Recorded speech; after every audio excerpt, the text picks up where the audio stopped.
Hey guys, so as many of you guys know, I have worked in the hairdressing industry. I am looking at getting back into it once I'm better, but I want to talk about a few things that I love about it because a lot of people don't realize this about hair.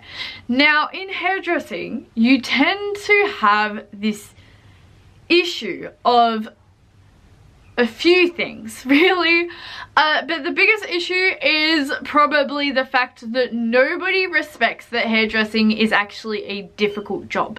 I thought that I would go through a few things that I personally have found the hardest with hairdressing, because I think that it's probably very interesting to analyze. Now, with hairdressing, it is a very, very, very scientific based job. Now, you have to go through things like the medulla, you have to go through things like the cortex layer, all that kind of stuff. That's like your hair shaft.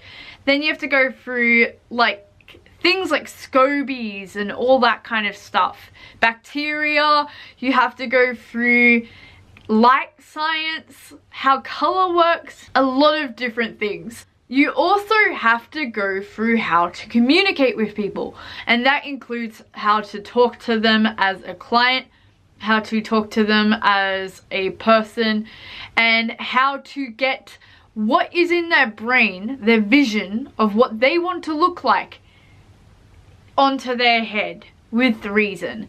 And if that's not possible, how to communicate that that's not possible. Now, one of my biggest flaws in hairdressing is the fact that I am such an introverted person IRL. I tend to have a lot of opinions and stuff like that, but I'm able to keep my tongue bit and basically not express those opinions. I'm a very neutral person behind the chair. I'm able to keep that way. But my biggest problem when I first started out was communication, because for one thing, I look very young, but I'm not. I am 28 years old now. When I started hairdressing, I think I was around about 20.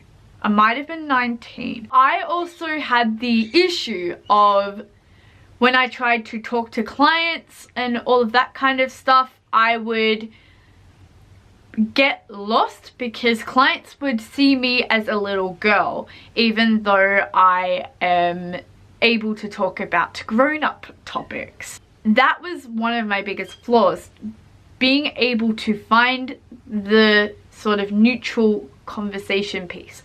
The other flaw, of course, as any new stylist that I have had, is to explain to clients, this is what you want. This is like, as in like, get the information from the client and then reinterpret it to them and then say, this is where I can get you. That is also been something that I've had trouble with, which I've gotten a lot better with. The other thing that I've had issues with before in the past is learning when to say no. I'm that person who I will be like, oh no, like I have to do this, I have to do this. Like I'm a very big yes sayer. I will just keep saying yes and yes and yes, to the point where I was working 76 hours a week while managing a salon, and of course I lost out on my social life and all that. I was in the salon by 6 AM almost every morning ensuring towels were done, and then I was like leaving at 11 PM, and it's no one else's fault but my own, but I couldn't say no. That's one of my biggest weaknesses with hairdressing, because it is an emotionally, physically and mentally daunting job sometimes. Don't get me wrong, I absolutely love it. I've actually started basically building up my hairdressing folio. I enjoy color the most because I love the scientific sort of elements that come into hairdressing. The science is actually what drags me in, because I love the science side of it. I love how it works, and I love how it's got a mathematics, sciencey kind of side to it, and that is my favorite part of it. Of course, I love also making people feel good about themselves as well, and I think that that's the thing that draws me into it. It's a wonderful job, like, don't get me wrong, but there are physically daunting things and emotionally and mentally daunting things that can happen in the industry. Anyway, I just want to do this little like mini vlog about like my struggles with hairdressing, I guess. I love hairdressing. It's fun.